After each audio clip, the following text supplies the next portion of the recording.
It's time for Pure Performance.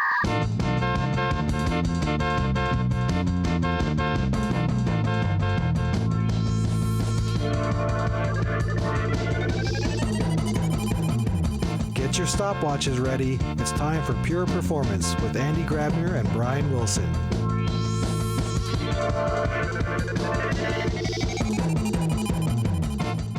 Hello, everybody, and welcome to another episode of Pure Performance. My name is Brian Wilson, and as always, with me is my co-host, Andy Grabner. Hey, Andy. Andy? Oh my gosh, something happened to Andy. I think maybe Der Kommissar got him. If anybody catches that reference, and why I would maybe reference Der Kommissar with Andy, go ahead and tweet it at pure_DT. Haven't done that in the beginning of a show. Anyway, Andy is not available with us today. He had something come up. So we have a fun show anyway. You're going to have to listen to me talk instead of Andy, which I know is going to be a real pain for everybody out there. But I have a great guest who this is not one of those way over my head topics, so it should hopefully be an awesome show anyway. I'd like to introduce my guest. We'll get right into it. Ladies and gentlemen, and people of all ages, Ben Rushlo. Hello, Ben. Hey, Brian. Good to be with you today. Thank you. So, Ben, for all of our listeners out there, why don't you tell us a little bit about yourself and why we should listen to anything you have to say? I often ask myself that question. I think a little bit about me. I'm Ben Rushlo, as you said. I am a vice president of services at Dynatrace, which basically means that I have a services organization that helps folks with what we call the digital experience management, or DEM, parts of the Dynatrace solutions. So our expertise is really focused on real user, synthetic. I come out of a synthetic background, and obviously we're going to kind of advance into session replay. But I've been with Dynatrace, I have to say, through an acquisition, so I can't say I'm an original Dynatracer, but through an acquisition of a company called Keynote, I think a total of about 18 years. And wow. In that time, always in services. So working with lots of different customers, kind of seeing how internet technologies and performance management has evolved over 18 years. It's really been a fun experience because every customer is different. So that's me. I'm based in remotely in Phoenix half the year, and up north in Arizona the other half of the year when it's too darn hot to be in Phoenix. But wait, you said up north in Arizona. Yeah, so it's people don't really get that Arizona has like these amazing mountainous pine tree, kind of climate areas, right. Geographic areas. So Phoenix is great from about November maybe through April at the best, and then it gets unbearably hot and crazy. And then I go up north and get out of the heat to a little cabin we have that luckily has internet and connectivity and everything we need. But it's going from the desert, and the place we have up north is about 6,500 feet, and pine trees and stuff, and it's awesome. Yeah, it's cool. Oh wow, I did not know. I myself did not know that, but I also, before I moved to Denver, I didn't know that Denver weather was awesome. Yeah, I like most people thought all it did is snow all year long in Denver. And that's excellent. Very far from the truth. If nothing else, your listeners will learn about Arizona geography. There we go. There you go. For anyone who hasn't been there. And I haven't been there yet. I've been to New Mexico, but not down to Arizona yet. On down. So today we're going to be talking about a lot of RUM topics, RUM, real user monitoring, right? And I just want to do a little precursor to this, for everybody listening. This isn't specific to Dynatrace. Real user monitoring, there's a lot of tools that do real user monitoring. Of course, we would love for you to be using Dynatrace real user monitoring, because that's what funds this show, even though we have no funding for the show. But, this is all about the real users, the front end performance, right? So it's not specific to any one tool. Any basic real user monitoring tool should be able to do all this kind of stuff. So just that intro with it, just so we don't think it's, we always try to keep it tool agnostic. And that's the case for today. So with that, Ben, you gave me like a list of 10 awesome topics. I don't know how many we'll get through, but if we don't get through them all, we'll definitely have you back on for another show. But let's start with do you want to just go down them in order? Maybe we can tackle them that way, or did you have a specific one you really wanted to start with? I think let's just tackle them in the order they're there. I didn't actually put them in any order, but that'll actually make it more interesting. See how they kind of flow. Yeah, we'll get to one flow. topic, and So the first one's bot traffic, right? Now I've seen this. I've seen this a lot, but you're the expert on this. But basically, right, for anybody who's thinking, what's a bot, right? And I don't think anybody out there is thinking that. We've had some interesting conversations. I think in the first year of the podcast about some bot traffic and things people can do for them. But yeah, these are basically programs coming in and hitting your website. Some are good, some are bad, right? But you have a whole, from my point of view, which is just strictly like the performance metrics or even sizing environments, I just think, okay, bots are something we need to know about. And you want to make sure for a performance point of view, maybe you put that data or maybe you send those to a different server. But from when you're doing this analysis point of view, you have a whole different take on bots, right? Where's that go? Yeah, I mean, I think what's interesting is you sort of have, in my view, you kind of have, bots who are raising their hand saying, "Hey, I'm a bot," right? Which is super helpful because in that scenario, it's easy to filter them out, right? So, most tools, RUM tools and other tools, right, can look at headers, unique headers, and say, okay, this person is nicely identifying themselves as a bot. And you could actually use Dynatrace as an example. Like we have our synthetic product and we try to identify ourselves as a synthetic bot. Synthetic is a type of bot, right? And you could put screens, I had a call with a customer yesterday and we were looking at their bounce rate and, it was higher than I thought. And we were getting this out of the RUM data. And a bounce, for those who don't know, right, is a single page session. So a user comes to a single page and then leaves. And typically you don't want a lot of bounces. I mean, depending on the site, right? Because bounce means, hey, people aren't engaging, they're not staying. And they're in the travel space, and they said, well, actually, that's really normal because we have all of these bots coming in and scraping our site prices. for prices, right? Yeah. So that's one example. But I had another customer I was working with, and they heavily partner with, as most companies do, with Google around paid search and search engine optimization and things like that. And we were seeing in the RUM data all of this traffic coming from Mountain View. And as we kind of dug in further, strange, it's all from this Google ISP. And as we dug in further, it was all from a single kind of resolution mobile phone, right? And that's the second kind of type of bot I think that's actually more troubling is if they're not raising their hand identifying themselves, right? And you could put the screen scrapers in that. You could put what we found with this Google bot, which I'm still not quite clear what Google is doing. We've had some discussions with them, but it hasn't really totally illuminated what they're doing with that. And I think the list could go on where there's traffic that is perceived by the business owner or by the technology folks looking at their site in the RUM data as legitimate, that when you kind of go a few levels deeper, you start to realize this isn't legitimate. And it's not something that's, they're not raising their hand saying, hey, we're a bot, please exclude us. They're intentionally trying to maybe hide potentially and not identify themselves, therefore skewing the analytics, skewing the data, right? And it's a bit messy. And it's become such a big issue, I think, that I was presenting this data that I talked about this finding with this Google bot traffic to Google, and Akamai was on the phone. And for those who don't know, Akamai, huge CDN vendor. We do a lot of stuff with them. They're a great company, very kind of good in terms of pushing the performance envelope. And they said, actually, we're building a tool, an AI kind of intelligence tool, and they demoed it when I was on this call to look at our traffic at the edge, right? Because they have all this traffic coming to their servers, and also try to identify these bad non-identifying bots, right? And I say bad, I don't mean that they're, they're not like, they're trying not to the malicious bot attacks, right? But yeah. Right. But I mean like non-identifying, don't have the bot name tag on.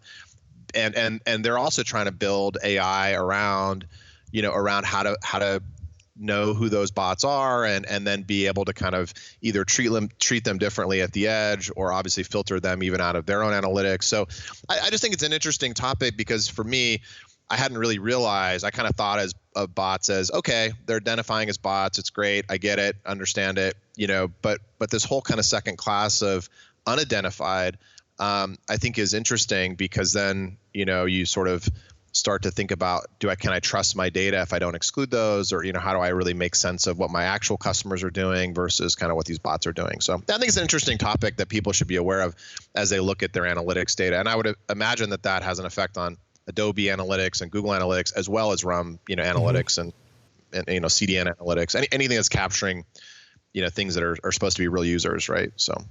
That two things I thought of while you were telling that. Number one is I can't believe Google's doing a bot without identifying, right? Because we always think about these malicious bots, but all the real players would identify themselves as a courtesy, and the fact that they're not, I feel it's a little bit negligent, because specifically, as you're saying, people have data that they're analyzing based on knowing that they're excluding known bots, and here comes someone like Google, or if maybe it's another big player who's trying to do something in a clandestine style, you're skewing people's data, and that's kind of not really cool.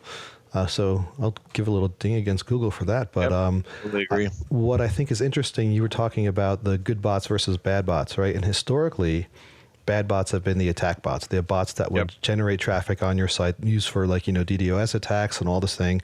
And probably, almost every other bot, all the good bots identified themselves. But the definition of a good bot was one that was not attacking your site. And the definition of a bad bot was always historically one that was doing something malicious to your site. Whereas now I think we get a second definition of a bad bot, not one attacking your site, but one who's skewing your data by not identifying itself. They're not doing anything bad, scraping for pricing. That's what you get if you're like a sales site, right? That's going to happen. Usually people identify themselves, but if they're not, it's not that malicious one. It's more of that, you're screwing up my data, bro. I hate saying bro, but exactly. Kind of like, hey man, what's going on? Yeah, and for some business people who, as we become more of a data driven, and I think this is good, right? As digital platforms become more data driven and are relying on this data, right? As they start to do A/B testing and multivariant testing and personalization, if you throw in, 5%, 10%. In this example I was giving, I think it was like 30% of their traffic was these Google hits, and they're behaving in a totally different way, obviously, because they're not human.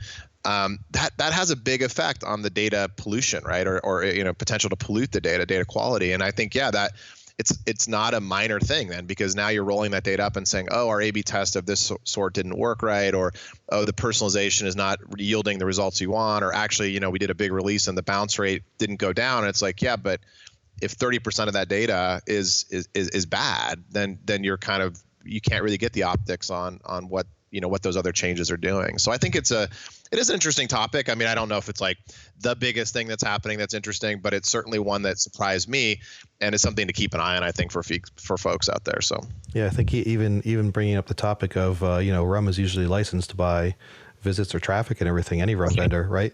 And what we all do well is we exclude the identified bots. Right now, if someone's not identifying, that's screwing that up too, costing people more money. Anyway, so that's that's pretty crazy. I love that someone's Akamai is trying to do some sort of AI. Now they're trying to. Just want to stick with this topic a little bit more.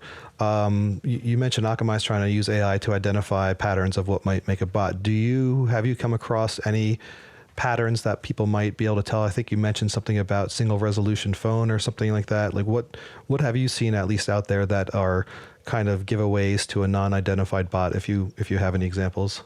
Yeah, I mean, I think it's and this is stuff that we've passed our product team, to think about. Well, maybe we could build something that's a bit better at catching these things. But it's things that, because real users are so beautifully odd and variant, right? We're all doing weird things on the site. It's really looking for consistency and patterns that are almost too consistent, right? So it's traffic from a single ISP, right? Or a block of IPs, that's a little bit odd. Single city that has, twice as much traffic as anywhere else, single resolution. A lot of the bot stuff we see is, hitting single pages. And so the sessions are all single page sessions, which are, bounce sessions. And so, yeah, I think it's probably looking for patterns of uniformity that are beyond what you would expect with human behavior, which I know that's not probably super helpful. It's a big, big topic. I get what you're saying though.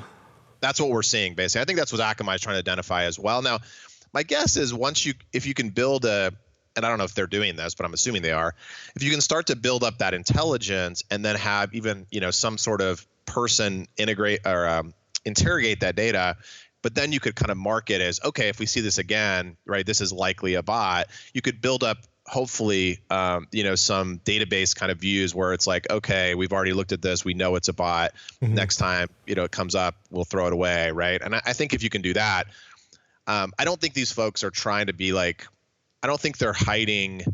They're not really aggressively hiding, right? Like I wouldn't expect all of a sudden Google is going to say, "Oh, you found us, and now we're going to start spinning up bots from another location and trying to use a different ISP." I don't think that would happen, right? So I think these are kind of like you said, in between that good and bad. They're not really malicious. They're just not identified. If we can start to identify them with data, then I think you could start to exclude them pretty easily, probably. Right. Interesting. Never thought of, and whenever we talk about bots, I think about them and then I forget about them, which is mostly should be, but it's always really fascinating. So if you're done with that one, I guess let's go tackle number 2 then, right? So what are you trying to say with the second point here? I try to paraphrase, but I'm not sure if I'm going to completely get it. So you're trying to say without RUM, right? And again, this is not being salesy, but without RUM, you're missing what's really happening. But without RUM, and are you kind of saying that in terms of if you're just using an analytics tool that's capturing data, or if you're not capturing anything? So I think the way I see RUM, because I come obviously from a performance background, not a user behavior background, and I think what we've seen, and I'd love to get your perspective on this, and feel free to disagree with me because people do all the time, but it's like these technologists and performance people have relied on kind of non-user behavior analytics tools, and that would be Synthetic is a perfect example, Chrome Dev Tools traces, web page test, et cetera, right? And they're looking at APM tools and whether those are kind of Gen 1 or Gen 2, whatever, they had all this data right around performance, but they were missing like the user behavior impact, right? So okay, we improved the page, but did that actually affect how many people engage with that page or bounced, or we're making assumptions about the pages that actually matter? And that's where I think I'm getting to in this point too, is that we work with customers and their technology teams, and if they don't have RUM, they're unlikely to get direct access to the pure user behavior data coming out of, and really for most customers it's coming out of 2 places, right? Adobe or Google Analytics. I mean, pretty much. They're very unlikely to get access. I don't know if you found that as well, but I mean, our customers cannot, even if they're high-level technology leaders, struggle to get from marketing, those analytics pieces, right? And if you don't have those analytics pieces and you don't have RUM, then you're kind of in the dark and you're sort of saying, okay, well, I think these pages are the most important. And obviously people are pretty smart about, hey, if I have a retail site, okay, checkout, card, et cetera, it's most important. But you'd be surprised where your kind of the gaps are. And the example I was thinking of when I wrote down this not very well phrased bullet was, we have a very large auto customer who, of course they're measuring what they think are their key entry pages, right? The homepage and, et cetera, right? But at the same time, during a month, the marketing team is doing huge campaigns, and those campaigns can be offline, right? So they can be on TV or they can be in print or obviously they can be online as well. And, what we found when looking at the RUM data over the month was, oh, wow, actually your top entry page was this campaign landing page, and the technical team really didn't know that was happening. Now you could say, okay, that's a dysfunction in an organization, but I find most performance issues are dysfunctions in organizations. That's a fair point. And but by having the RUM data, even though that data probably is very similar in some fashion to the analytics data that was coming out of Adobe at this customer, the technical teams were now able to have visibility, right, into how user behavior and kind of the technical pieces interplayed. And so they were able to say, oh, okay, all of a sudden we see this big spike in traffic for overall, but also on this particular page. And by the way, we're not really measuring that page to make sure it's up with Synthetic, or we're not really looking at it from a performance optimization perspective. And by having the RUM data, I can see that and now actually be a bit more aligned as a business. So I think that's what I guess has always surprised me. As soon as you turn on RUM, pretty much with every customer we've done that with, they find things they didn't expect. Like, oh, we're getting a lot of traffic from, bots like we just talked about. Oh, we're getting a lot of, traffic from these marketing campaigns that we maybe weren't fully aligned with marketing around. Oh, we're getting traffic outside of the country that we thought most of our traffic was all in the US. And strangely, we have a ton of traffic from India, right? I mean, I think those are the sorts of things, and you could go on and on, right? Top browser, JavaScript errors, et cetera. But if you don't have RUM, you're kind of missing the full picture. And even if that data exists in another silo in the organization, like in Adobe or Google Analytics, you're still kind of a bit blind, I think, as a technical person or a performance team. And so I think that's kind of what I was getting at, I guess, with that point, probably. That's interesting because, obviously you said it yourself, it seems to be more of an internal dysfunction if somebody has Adobe or Google and the teams are not getting access to it. But I think I do agree with you definitely in a large point because when you're talking about looking at data from separate tools, that starts becoming a little more difficult to piece together. Right. So if you even, let's say every organization did give every team member who needed it access to the analytics data, right? So they're seeing performance issues and then you can go cross-check to the backside. One thing we do see over and over, and I'm sure, customers and anyone else listening to this podcast who has multiple tools, is every time you're crossing from one tool to a second tool, there's a chasm you're hopping over where there's a complete disconnect between the data. That some of it's easy, some of it's easy enough to piece together if there's a promotion page, or you can look at the promotion page on the back end, then you can look up statistics on the back end, but you start going more into the correlation as opposed to causation realm.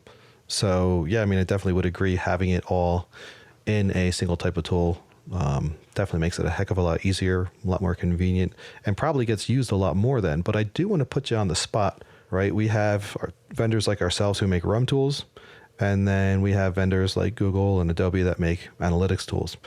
And one of the questions that kind of pops in my head a lot is if you have your RUM tool set up very well, everyone has access to it, you're connecting that to your performance data, do you still need an analytics tool? Yeah, it's a good question that we get asked a lot, right? Because I think a lot of times when we're talking about RUM, particularly when we have business people in the room and we're trying to kind of get them maybe to do a POC or trial proof of concept, their question is, their first kind of pushback might be, well, we already have Adobe, right? Mm-hmm. And so in that case, what I try to do, and I think this is totally accurate, is say that what we're doing with RUM and as a company is really performance first, and what Adobe and Google are doing is really behavior first, and that those use cases are actually somewhat overlapping, but they're kind of more adjacent than they are completely kind of overlapped, right? Mm-hmm. And an example of that is, a lot of the stuff with Adobe is, well, first of all, Adobe is an interesting one, right? Because going from where they were with Omniture, which was very much just analytics, to now most of our customers are using kind of their full suite. And that includes things like they have a dynamic tag manager, they have a personalization, kind of what they call audience manager. So they're kind of personalizing and content. So for that, it's almost an easier thing to cut, is like, well, if you're really bought into the full Adobe suite, right, and they have a content management system, then it's really not competitive or overlapping at all, right? Right. Yeah, they have an analytics piece, and what we found is people struggle to get some data out of that at sometimes. We've been told many times that our data kind of is easier to consume, but it's you've bought into the Adobe ecosystem, and therefore we would really position RUM as performance with an understanding of behavior, because that's where those intersections make sense, but we're a performance tool first, right? Now, for other customers, they actually have replaced their Google Analytics. I think that's where we see it more, probably, because that's less of maybe a major ecosystem, though Google does have tag managers and a bunch of other things. Because they're able to say, well, okay, for us, this analytics data coming out of the Dynatrace tool or a RUM, is actually, good enough, plenty enough. And plus we get the performance stuff and the integration of the larger kind of, ecosystem of our tools. So we have seen that, but I think I still see that we're adjacent, not directly competitive yet. And I'm speaking now of the Dynatrace tool, I guess, versus other RUM tools, because we're so grounded and centered in performance. And these other tools are really grounded and centered in behavior. If I look and had a crystal ball and predict 3-4 years in the future, do I think, I could be telling customers, maybe it's not even 3 or 4 years, maybe it's 1 or 2 years, hey, you don't need this other stuff? Yeah, maybe.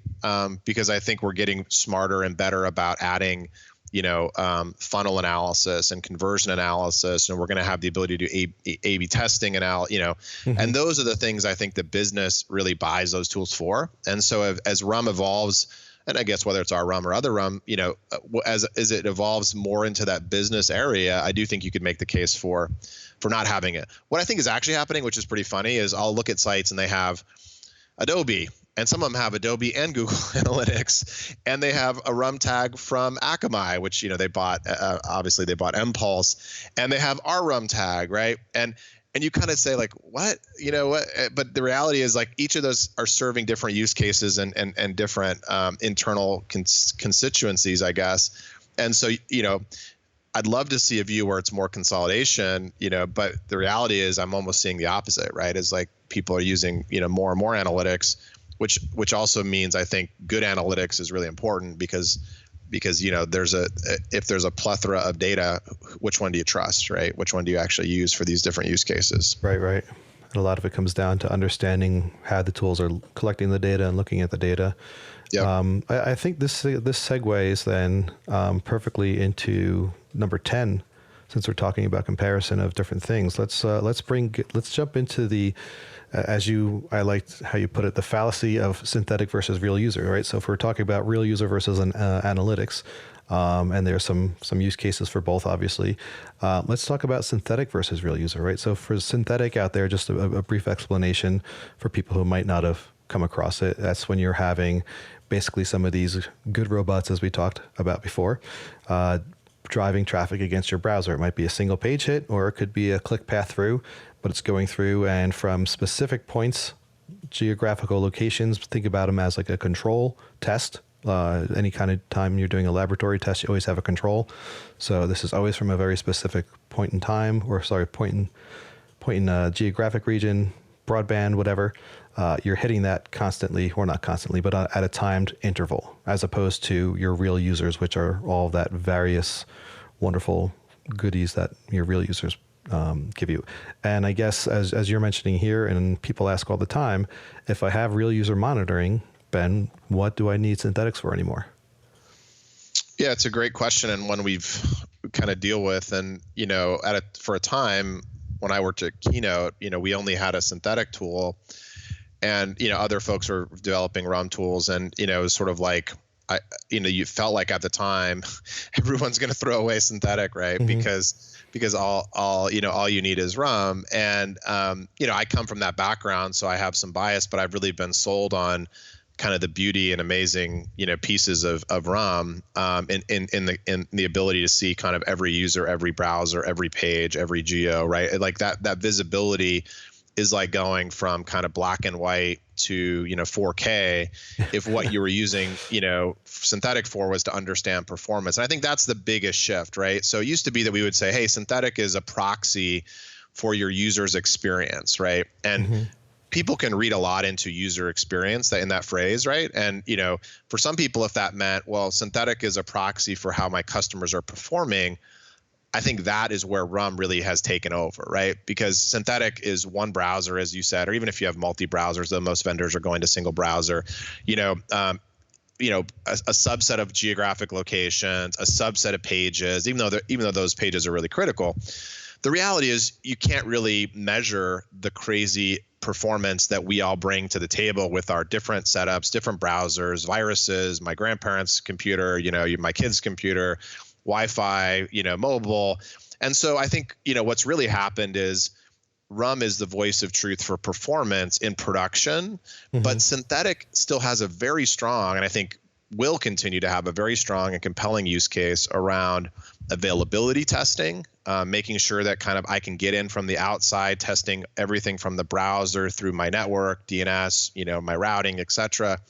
I think it has a very strong use case around that. That's probably the strongest. I think it has a super strong use case around QA or pre-deployment testing, because RUM really can't fit in that. If you don't have real customers hitting a QA or pre-launch site, you really can't do performance testing, of that, or you can't get an understanding of performance. I think it has a really strong use case around comparing yourself to your competitors, because I not to take a segue, but I will. I think that's a big challenge we see with customers is they collect performance data, but they have no idea if it's good or bad. I've had high level executives tell me, oh, it's fine that our pages take 8 seconds to visual complete, and you're like, well, why? Why do you think that? Oh, I just think that that's fine. I think that's good. And it's like, well, wouldn't it be better to make a decision based on actual data, right? So if you're in the bottom percentile of the internet at 8 seconds, that might drive you to make a different decision than if you're in the top percentile, right? And so having competitive context of what is good, what is bad, right? Whether it's in your industry or it's across the internet, because you could make the case that maybe you shouldn't only compare to your industry, because users aren't just thinking about that when they think about your site performance. But having that competitive context, super, super helpful. And it's hard to get with like a RUM tool or an APM tool. You can't really say, oh, I'm going to deploy my RUM on my competitors. It doesn't really work that way. So, so synthetic has a really strong use case for competitive baselining as well. Again, I think the strongest is really for availability monitoring.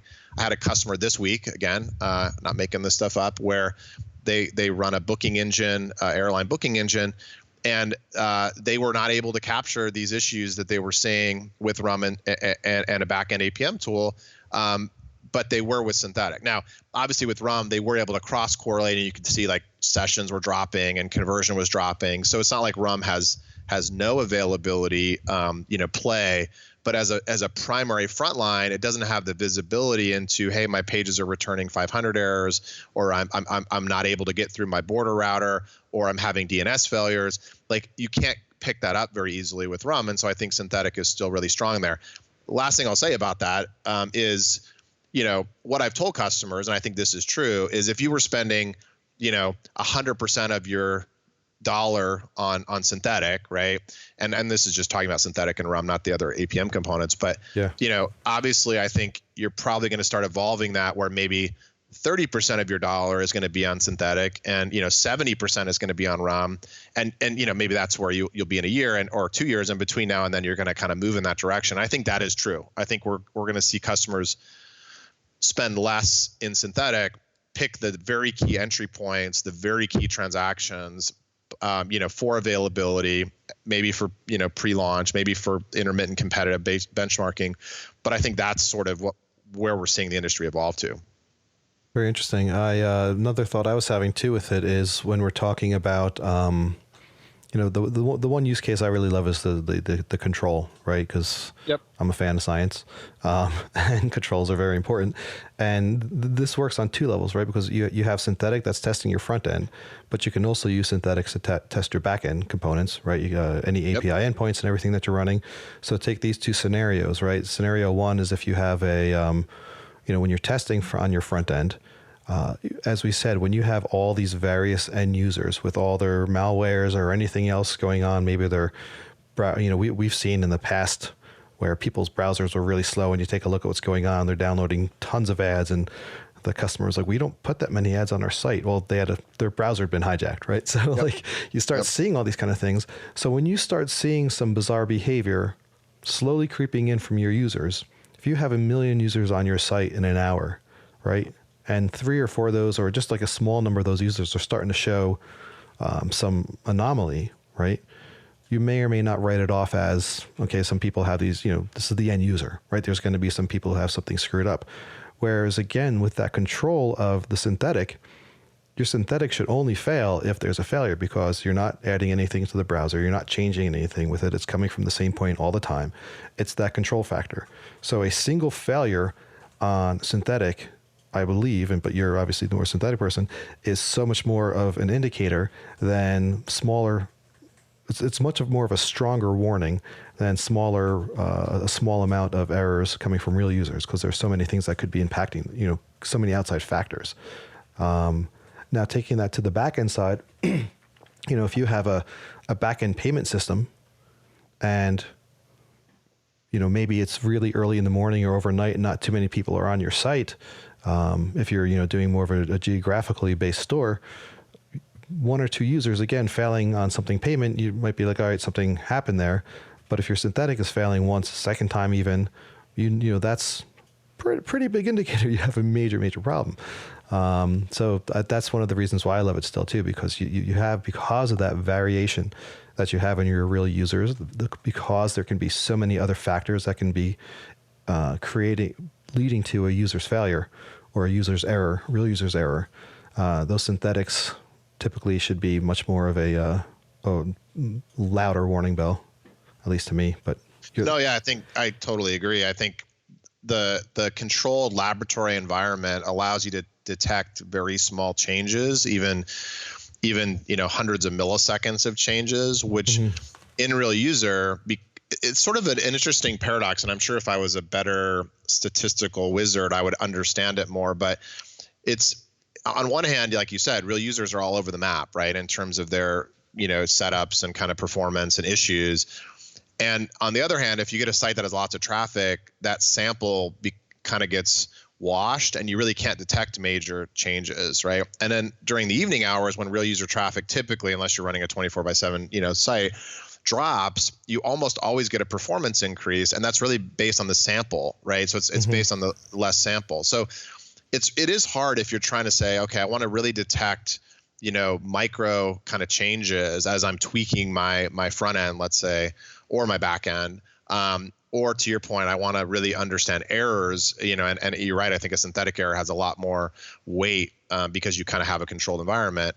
It is harder to do that with RUM. And I think that's what people, to be honest, I think this is going to sound bad, but having worked with customers for so long, I think one of the things that was pushed people so hard to RUM against synthetic was synthetic's hard, right?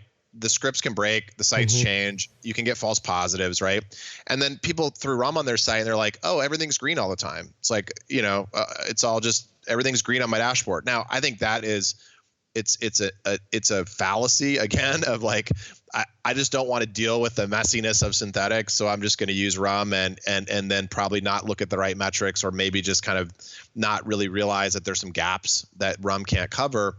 But I'm just going to be happy because things are green, right? And so I think that's, the other piece is synthetic requires a bit of an art and a science to get right, and to make sure the scripts are hardened, and to make sure you're not over measuring or you're not under measuring, to deal with site changes and stock and inventory, and all that stuff is hard. And so I think, we help customers do that, but some customers kind of give up and say, well, as much as I like it, it's too messy. And, I'd rather just have this RUM data, which I don't really have to do anything except for put a tag on the site or auto inject or whatever. And I think that's kind of lazy. No offense to our customers out there, but I think you have to kind of work harder. And that's, of course you also need an APM piece, and like, that's where bringing it all together and as much telemetry as you can get, right, I think is helpful in really understanding what's happening on the site. So. Right. This you mentioned something in there that kind of makes me want to go to point number 7. Right? We're talking about metrics and what data to look at, and I think we've seen over the years many attempts at people trying to define what you labeled as the perfect performance metric. I know ourselves, we like to talk about this with the visually complete speed index. These are the new ones that you use, and I think a lot of these new metrics are really awesome and amazing. But I think the point that you're trying to make here is that the perfect performance metric is, I would probably wager to guess that it's the one that you need for the specific thing that you're monitoring. Yeah, I love this topic because it's one that I get to kind of go head to head with our customers about, and it's always fun, and you really get to learn a lot about a customer's culture and organization when you have these discussions, because I've literally been in conversations where it's like, well, the reason we use DOM Interactive is because our CTO came from insert Silicon Valley, company name, and they use that, right? And that's why we use this. Or our business people, they want one metric, and they really can't deal with kind of uncertainty or the ambiguity of multi-metrics. So that's why we chose XYZ metric, right? And I think it just illustrates. Again, it kind of to my point about, people want easy and the green, the green dashboard, right. And, something they feel like they can, take out the complexity, and which is kind of ironic, because if you think about how the internet has evolved, and I'm old enough, and I think you're old enough too, to have been around for most of that, right? It's like, how complex are these sites and apps now, right? In terms of the underlying technology, the cloud technology, the CDN technology, the integrations. And yet we're striving for, like, we think like somehow one metric is going to make sense of all that, right? And it didn't work 10 years ago, and it doesn't work now. So anytime I go into a customer and they have either a pet metric where they feel like, and I would say some of the DOM ones are pets metrics, like that don't always totally make sense to me, like, oh, DOM interactive, and it's like, yeah, but that's very early in the W3C kind of timing cycle. Or time to first paint, everyone talks about now. Right. Or they just have a single metric. I think we're working with a large auto manufacturer in Europe, and they chose Visually Complete. And that's smart, right? I mean, in the sense that I think the thing I like about Visually Complete and Speed Index is it's getting us closer to something any human, and I would say like passes my wife test, right? any human No disrespect to your wife there, of course. Yeah, exactly. Any non-technical human, right, could understand. I think that's been the problem when we had metrics like, which we were a big proponent of load event end, and I still am, actually. I think it's a good measure, because it probably most of the page functionality in JavaScript has fired. Probably the page is visually ready. And that was way better than end to end, which used to be kind of the old metric way back in the day, because that started to include lazy loaded stuff and third-party tags, and of course that's kind of nonsensical. But even load event end, it's like, try to explain that to a business person, like, oh well, it's this timing, and it's the browser is really loaded all the content in the DOM, and then it's like, I'm sure Andy or you could probably do a much better job of explaining it than even I could, but for a non-technical business person who is trying to use these metrics to either hold their technical teams accountable, or to drive improvement, or to understand user experience, the closer we can get to something that makes sense, right, for a non-technical person like Visually Complete, the better. The challenge, long-winded way of saying, okay, this customer in auto manufacturer in Europe using this, the challenge is it doesn't work on every page, right? And so it's like, it's not perfect. There's situations because of, embedded frames, because of a shadow DOM, because of XYZ, where Visually Complete isn't, the end all be all metric. A chat box can come in late, and that could skew Visually Complete, for multiple seconds. And then you're going to the business saying, well, hey, your page takes 8 seconds to Visual Complete. And they're like, well, I just tested it on my browser. There's no way in hell it's taking 8 seconds. Like, okay, well, that's because that's not the right metric. So I think what we try to do with our customers, a lot of it's just education, is let's use a combination of metrics that actually helps us get to what pages need to be optimized, right? What's outside of normal. And for us right now, the three kind of key ones are Visually Complete, which I think is still a great primary metric, easy to understand, above the fold render. Speed Index, which is kind of a way of saying, how fast am I getting to Visually Complete with most of my page? And I think that's kind of encompasses the what used to be, first paint, things like that. Really it's a measure of kind of perception and how quickly am I getting some content to the customer. And then I still think load event end is useful, because it does exclude, typically, if you build your pages right, it excludes third-party content and lazy loaded content and things like that.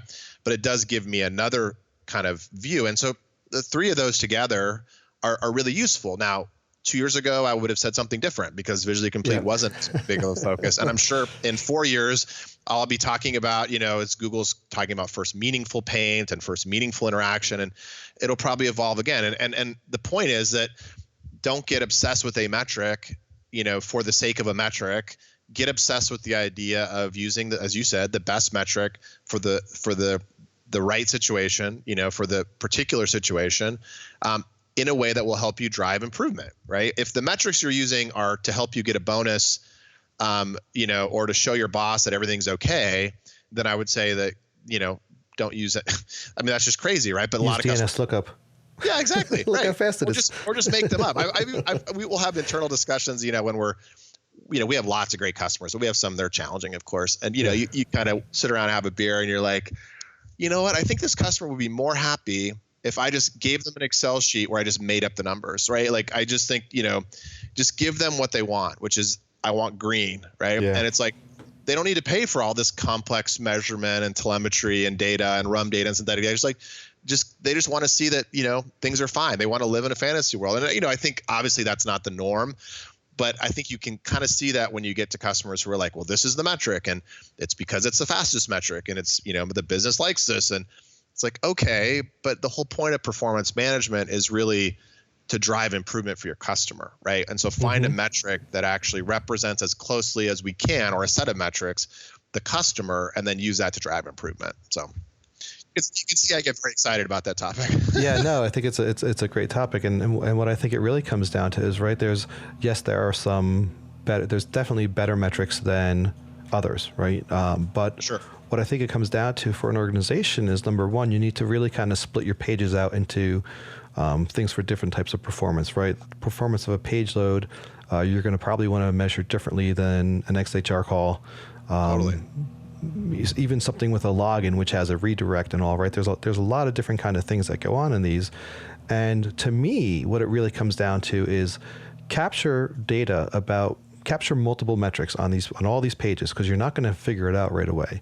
But over time, as you're looking at these different metrics and you're making improvements to some of these metrics, it doesn't matter. The goal is not to make improvements to the metrics. I don't really care if my speed index increases if my end user satisfaction is not better, right? This is tying it back to the RUM data, tying it back, and you've talked about, tying business and performance data way back when I was doing something with one of our integrations. I don't know if I made this up, but I liked the term, the performance of business, right? You got to look at the performance of your business, and if you do make an impact, if one of those metrics drastically gets better or drastically gets worse, does that have an impact to your conversions, to your bounce rate, to your user satisfaction, or any of those things? If it doesn't have an impact, you can probably start scratching it off the list of an important metric to measure. But if you do see that change have an impact, then suddenly this is one of the most important metrics to do on it. So as you say, there's no easy button. If you really want to be serious about your RUM performance, it's not just about the metrics, but it's what the change in those metrics and how that impacts the end user. And that's what RUM is all about, is, real user monitoring. So I think it's definitely, people want it to be easy. And if you get the data right, you can make it easy. You have data streams out. Maybe you can even use AI for some of this. I wonder where that idea comes from. But there's data. Turn it into information and work with this, because most people just want to have the checkbox to say we're collecting the data. But how are you using that data? And you can talk about metrics till your face turns blue, but you still have to know how they're impacting, that your end user, to see whether or not they're useful and what you can do with that data. Anyway, totally. No, I totally agree. Can I hire you to work on our team? That's exactly the kind of stuff that we have to educate. I mean, that's so much of what consulting or services really is educating customers so that they can kind of transform their own organizations, right? And get over their kind of issues and silos and hangups around whatever it might be. In this case, we're talking about metrics and data, but that's exactly right. And I think you said it very clearly. It's like you have to tie it back to the business. And for so long, I think that's really what's been missing in the performance space. Now, obviously, you hear these things about, Google did this study 5 years ago where they slowed down, intentionally slowed down some percentage of their traffic, and they looked at how users engage with search. And okay, that's great. That's Google. It's awesome. That adds a lot of value to the industry.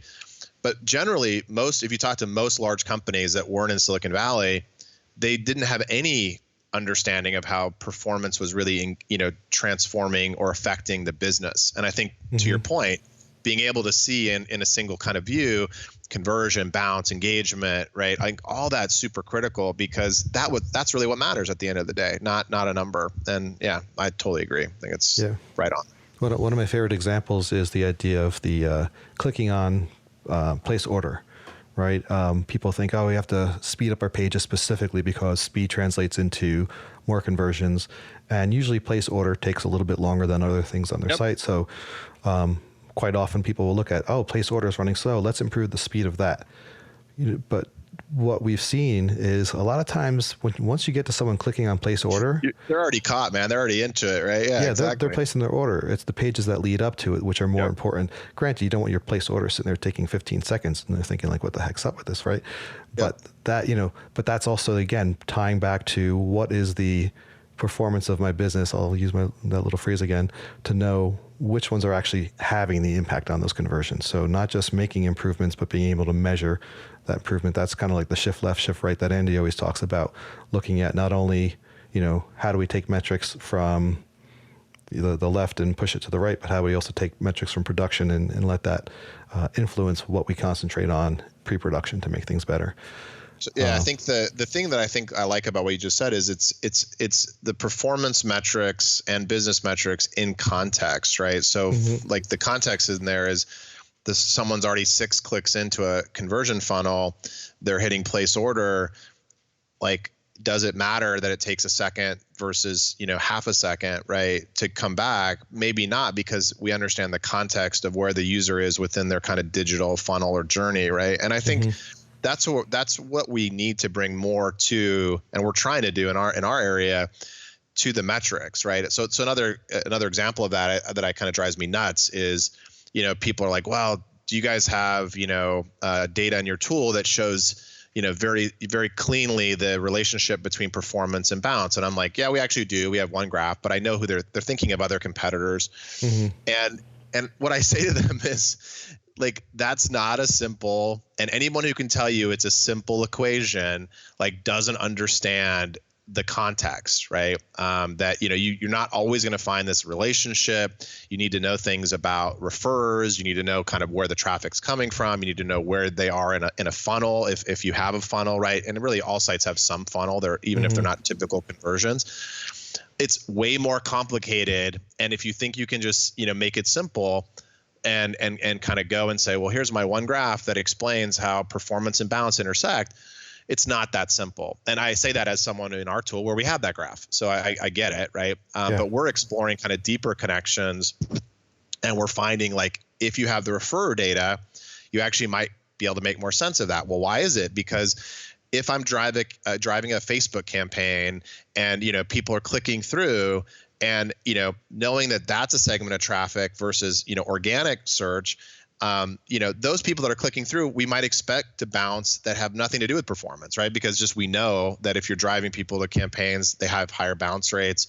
And that probably isn't driven by performance, right? But maybe if we understood this other, cohort or segment of our population is coming in organically, there we might find a better relationship, right, of performance to abandonment or performance to engagement. So I say that to say, like, all of that context is super helpful. And I think that's where we need as an industry to kind of add more business context and user context. RUM is a great starting point for that, into all these performance discussions. Completely agree. Well, listen, I know you have a hard stop coming up here. We got through about half the list. I am not going to summon the summarator because I would not be able to do what Andy does. Come on, do it. So for everybody who was curious as to whether I was going to try to summarize, my summary is RUM is really awesome and has a lot of really cool stuff. But as with everything else, there's a lot of complications with anything performance. Once you start thinking about it, you start thinking about more and more and more, and you start getting overwhelmed pretty quickly. But the important thing is to at least have the data so that you can turn it into information. So I guess I did a little summary there. Ben, any last words before you take off? No, it was just great. It was a lot of fun. I didn't know what to expect, and it was great to chat about topics that are, near and dear to my heart. So thanks for letting me do it. We'll try to schedule another time. We can get Andy back on and finish up the rest of the topics. So I think they're all really cool ones still. So thanks a lot. Thanks everyone for listening. And if you have any questions, comments, tweet us at pure_DT. Ben, do you do Twitter or anything like that? I'm so lame. I don't. Okay. I don't do social media. So that's fine. That's fine. You're probably on Wikipedia all the time. So maybe just guessing. Exactly. From your outdated piece there. Yep. Yeah. All right. Yeah. Well, thanks a lot. We'll talk to you soon. And thanks everyone for listening. Bye. Thanks.